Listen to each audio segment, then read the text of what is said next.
சந்தோஷ், நான் சந்திச்சு பேசி பழகின பெண்கள்லயே ரொம்ப கடுமையான பெண் தேவி. ஆனா நான் வாழ்க்கையில சந்திச்ச பெண்கள்லயே ரொம்ப மென்மையான பெண்ணும் தேவிதான். ஒரு பக்கம் அவ பயங்கரமான கோவக்காரி, ஆனா இன்னொரு பக்கம் பாசக்காரி, ரொம்ப மென்மையானவ. உங்க பார்வைக்கெல்லாம் அவ எப்படின்னு தெரியல, பட் என் கண்ணுக்கு அப்படிதான் படுறா.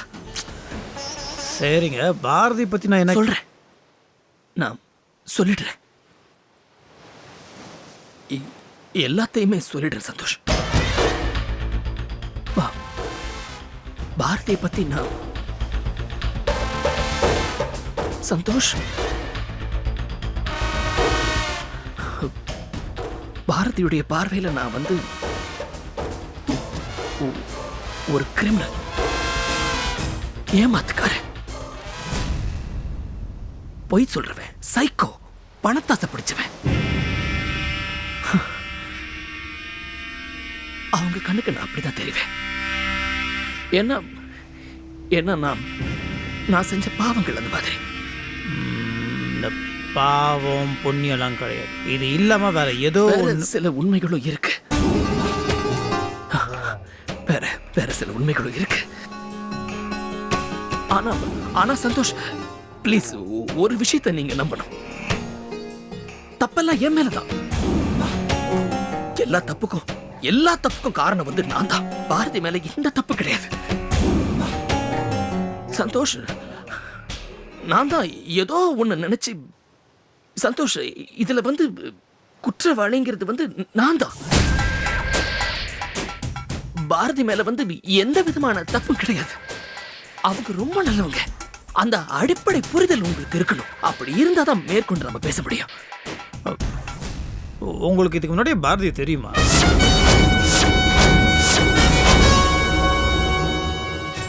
என்னது திடீர்னு இப்படி குழப்பறாரு? அப்போ பாரதி எனக்கு முன்னாடி தெரியாதுன்னு நினைச்சிட்டு இருக்காரு. என்ன சந்தோஷ், என்ன கேட்டீங்க? இல்ல, பாரதி என்ன பத்தி உங்ககிட்ட என்ன சொன்னாங்க?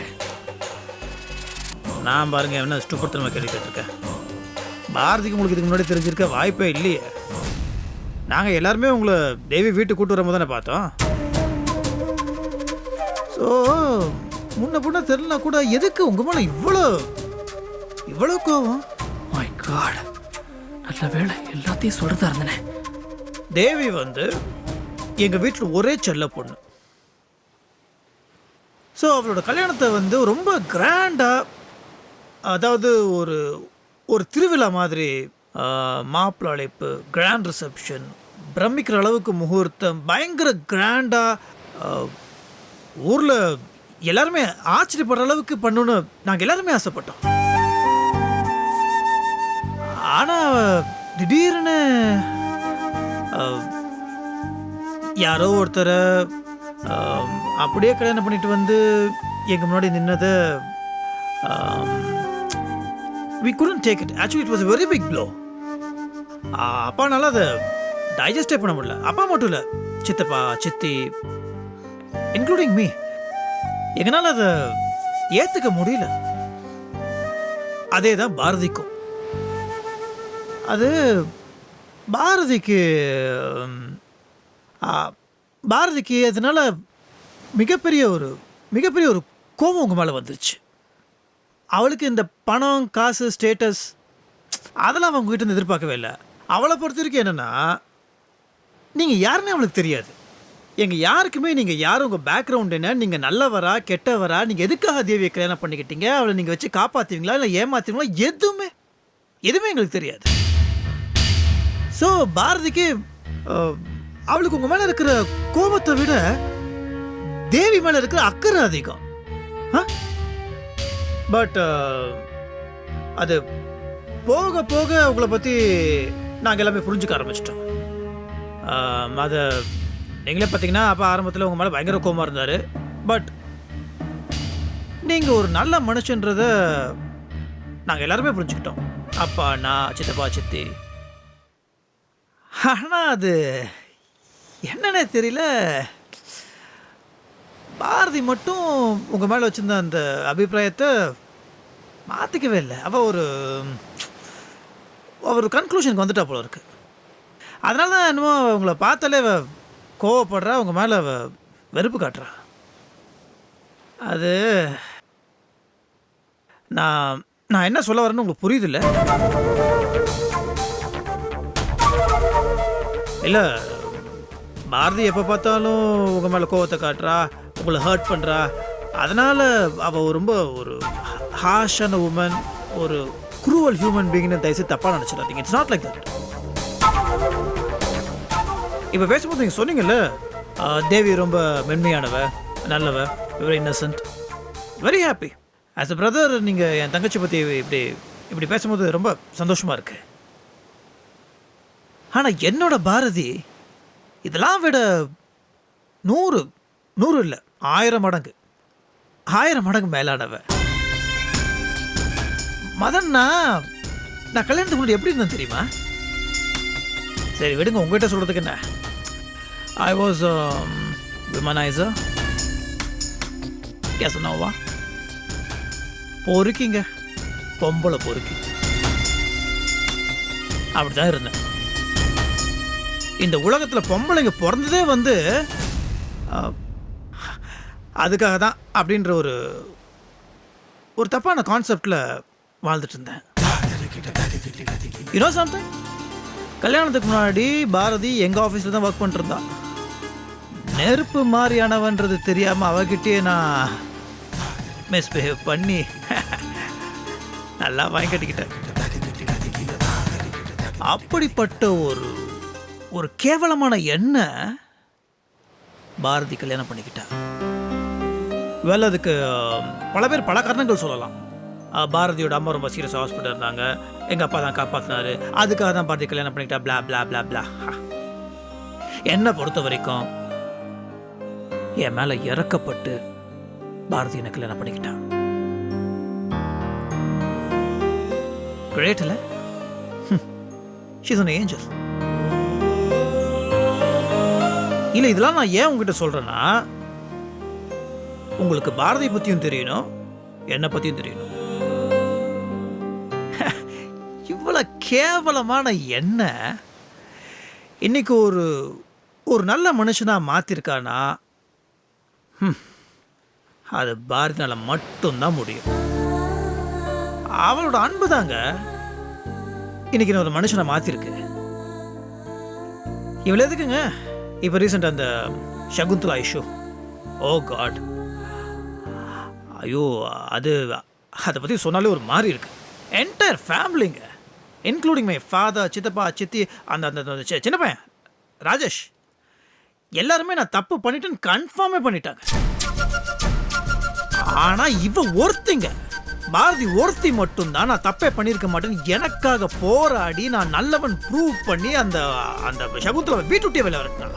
Whole credit goes to Bharathi. Bharathi எங்கேயும், நான் I'm not exaggerating or posting about her. நான் நிஜமான சொல்ல, நான் மிகப்படுத்தியே சொல்லலை. அவள் எங்கேயோ இருக்காங்க. ஒரு ஒரு சின்ன உயிர், யாரோட மனசு கூட காயப்படுத்த மாட்டாங்க. ஆனால் அப்படிப்பட்டவ உங்கள் விஷயத்தில் மட்டும் ஏன் எனக்கு புரியவே மாட்டேங்குது. இல்லை, நான் ஏன் இவ்வளோ எலாபரேட்டாக சொல்லிட்டு இருக்கேன்னா, பாரதியை பற்றி நீங்கள் புரிஞ்சுப்பீங்கன்றதுக்காக தான். மை காட், அவசரப்பட்டு எல்லா உண்மையை சொல்லி பாரதியோட வாழ்க்கையை நாசப்படுத்துறதுக்கு இருந்தேன். நல்ல வேலை, இப்போ அது தெரிஞ்சதே. மதன், என்ன மறுபடியும் சைலண்ட் ஆயிட்டீங்க? உங்களுக்கு இன்னும் பாரதி மேல இருக்க கோவம் போலையா? இல்லை இல்லை இல்லை, சான்ஸே இல்லை. அவங்க மேல நான் எப்படி கோவப்படுவேன்? சந்தோஷா, அவங்க இடத்துல யார் இருந்தாலும் அப்படித்தான் நினைப்பாங்க. என்னால் புரிஞ்சுக்க முடியுது. I can understand. உங்களை பார்த்தா ரொம்ப பெருமையா இருக்குங்க. Serious, I'm not trying to flatter you. அது ரியலி ப்ரௌட் ஆஃப் யூ. அது நீங்கள் பாரதியை புரிஞ்சுட்டதுக்காக மட்டும் சொல்லலை. என் தங்கச்சி தேவியை பற்றி நீங்கள் எவ்வளோ பெருமையாக பேசுனீங்க. இது வரைக்கும் யாரும் எங்கள் குடும்பத்தில் அவளை பற்றி இப்படி பேசுனது கிடையாது. எங்கள் அப்பா கூட இப்படி சொன்னது கிடையாதுங்க. எங்களை பொறுத்த வரைக்கும் தேவி ஒரு கோவக்காரி, திமிர் பிடிச்சவ, அடங்காப்பிடாரி, கோவம் தான் எல்லாத்தையும் தூக்கி அடிப்பா, இவ கூட எவன் பேசுவான்னு அப்படியே டோட்டலாக தண்ணி தெளிச்சு விட்டோம். யாருமே மாற்ற முடியாமல் இருந்த தேவியை இன்னைக்கு நீங்கள் மாற்றிருக்கீங்கன்னா அது உங்களோட அன்பு, உங்களோட பொறுமை, whatever. Hats off to you. Okay Madhan, இப்போ எல்லாமே நல்லா போயிட்டுருக்கு. நல்லா போகும். Touch out. நானும் என் சைட்லேருந்து பாரதிக்கு உங்கள் மேலே கோவம் வராமல் இருக்கிறதுக்கு என்ன பண்ண முடியுமோ I'll do my best. ஆனால் எனக்கு நீங்கள் ஒரு ஹெல்ப் பண்ணணும். இப்போ என் தங்கச்சி பற்றி சொன்னீங்களே, அதே மாதிரி இந்த அபிப்பிராயம் உங்கள் மனசு என்றைக்குமே மாறக்கூடாது. இதே மாதிரி என்றைக்குமே என் தங்கச்சி தேவியை நீங்கள் சந்தோஷமாக வச்சுக்கணும். இது என்னோட ஹம்பிள் ரிக்வெஸ்ட், ஆசை, வாட் எவர். இது நீங்கள் என்கிட்ட சொல்லவே வேண்டாம். அதெல்லாம் நல்லபடியாக தானாகவே நடக்கும்.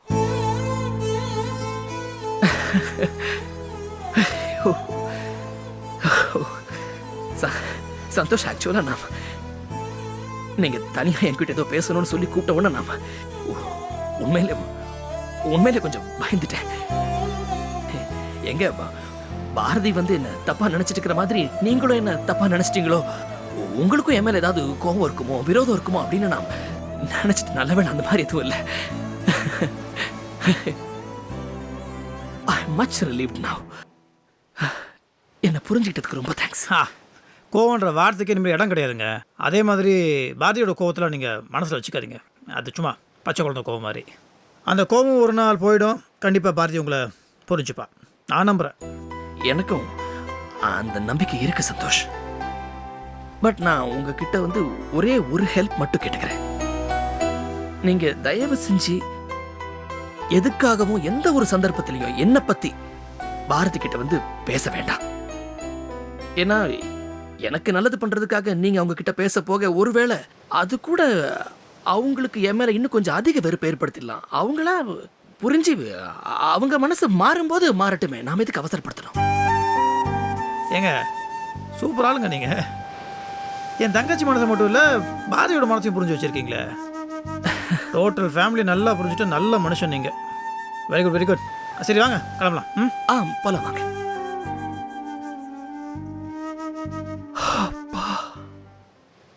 ஐயோ, எவ்வளோ பெரிய தப்பு பண்ண பார்த்தேன்.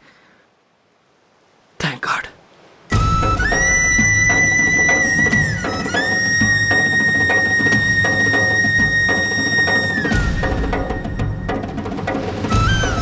அதான்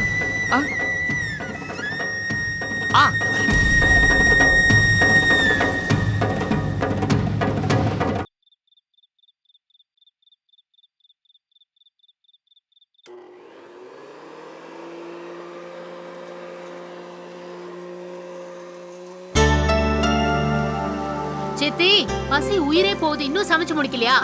ஒரே ஒரு நிமிஷம் செல்லும். எல்லாம் உனக்கு சூடா இருந்தா தானே பிடிக்கும். கொஞ்சம் இரு. இப்படி சோ படிக்கிற பாரு. ஆண்டவா. அனி கொடுங்க.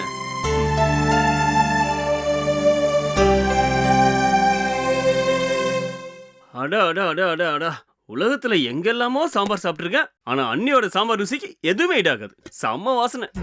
ஏண்டா, நான் சமைச்சு இன்னும் நீ சாப்பிட்டது இல்லைல்ல? ஐயோ அக்கா, எதுக்கு இந்த விபரீத விளையாட்டுலாம்? சொல்லுவேன். ஒரு நாள் என் வீட்டுக்கு நான் சாம்பார் பண்ணி சாப்பிடு, அதுக்கப்புறம் மத்தவங்கள புகழறியான்னு நான் பாக்குறேன். பெரிய மாமா லேட் ஆகும் ஆபீஸ்ல இருந்து வரதுக்குன்னு சொல்லிட்டாரு. மத்த ரெண்டு தலை எங்க தெரியலையே. என் புருஷன் என்கிட்ட சொல்லாம கொள்ளாம எங்கேயோ போயிட்டாரு. வரட்டும், இதுக்கு அவருக்கு.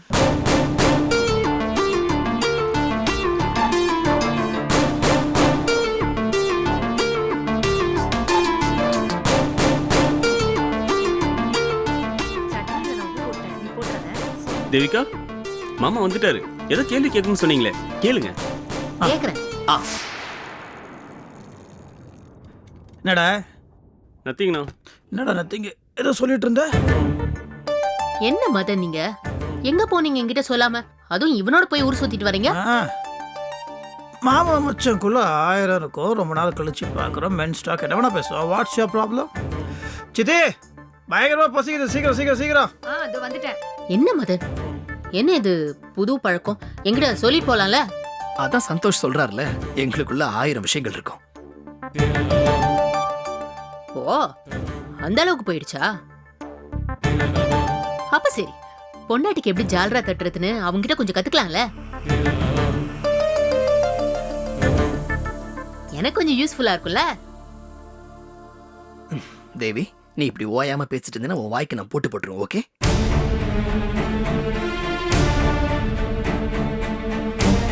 என்னடா சந்தோஷ், 2 பேரும் ஒரே பேட்டர்ல டிஷர்ட் போட்டு கலக்குறீங்க?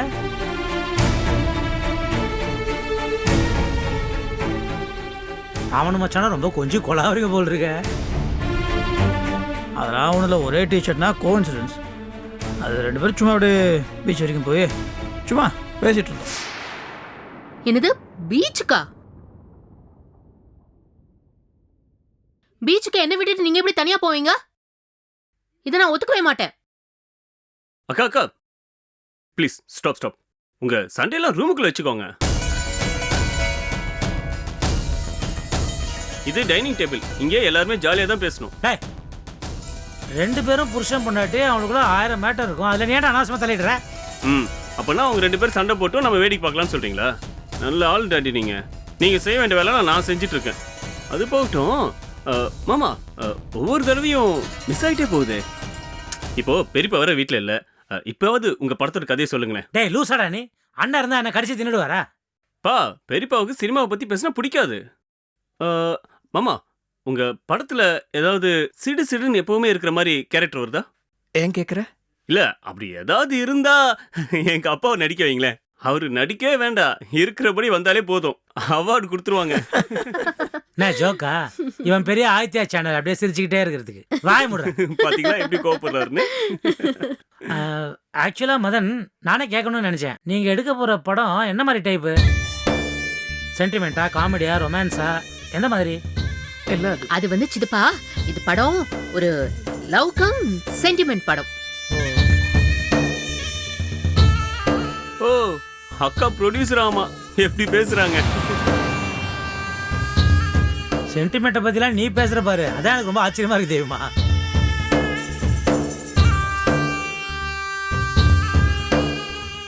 மாமா, உங்க படத்தோட ஃபுல் ஸ்டோரிலாம் வேண்டாம், அட்லீஸ்ட் கருவாது என்னன்னு சொல்லுங்களேன். அது ராஜேஷ், இந்த படம் ஒரு ட்ரையாங்கிள் லவ். Super story. படத்தோட ஹைலைட்டே டயலாக்ஸ் தான். ரொம்ப நேச்சுரலா இருக்கும், அதே டைம் பவர்ஃபுல்லா இருக்கும்.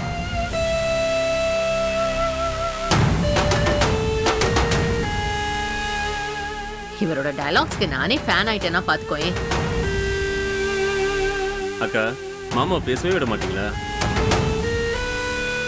இல்ல, தெரியாம தான் கேக்குறேன். இந்த படத்துக்கு மாமா தானே டைரக்டர்? இல்ல நீங்க டைரக்ட் பண்ண போறீங்களா? சாச்சா, இந்த படத்துக்கு நான் வெறும் ப்ரொடியூசர் தான், மற்றது எல்லாமே அவர் தான்.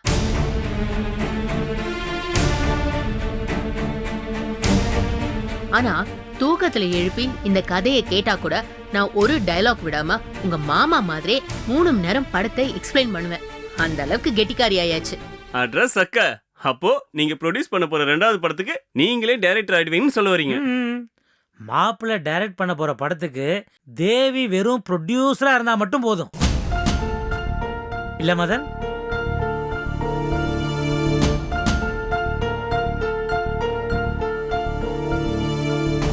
அக்கா, மாமா மாதிரி முழு கதைலாம் சொல்ல வேண்டாம், அட்லீஸ்ட் ஒரு சீனாவது ஃபீலிங்கா சொல்லலாம்ல.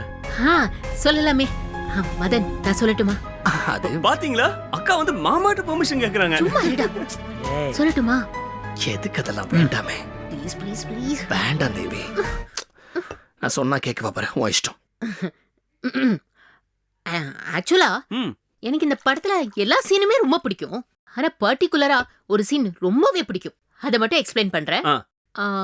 ஒரு நாள் லவர் வீட்டுக்கு காதலி வரா. அதாவது ஹீரோயின், கதையோட ஹீரோயின் காதலன் வீட்டுக்கு வரா. அங்க வந்து பார்த்தா காதலன் இல்ல. ஆனா அந்த வீடு, அதாவது ரூமே அலங்கோலமா கிடக்கு, ரொம்ப டர்ட்டியா இருக்கு. அதனால அவ அதை க்ளீன் பண்ணலான்னு டிசைட் பண்றா. அவ என்ன பண்றா, அந்த காதலனோட ஷர்ட் எடுத்து தான் அதை போட்டுக்கிறா. போட்டுக்கிட்டு அந்த ரூம் எல்லாம் அப்படியே க்ளீன் பண்ண ஆரம்பிக்கிறா. அப்புறம் க்ளீன் பண்ணி முடிச்ச உடனே அதுக்கப்புறம் ஒரு இடமா உட்காந்து, ஒரு சேர்ல உட்காந்து புக்கு படிக்க ஆரம்பிக்கிறா. அப்போ கொஞ்சம் இந்த க்ளீன் பண்ண டயர்ட்ல புக்கை படிச்சுக்கிட்டு அப்படியே கண்ணு மூடி அங்கேயே தூங்கிடுறா.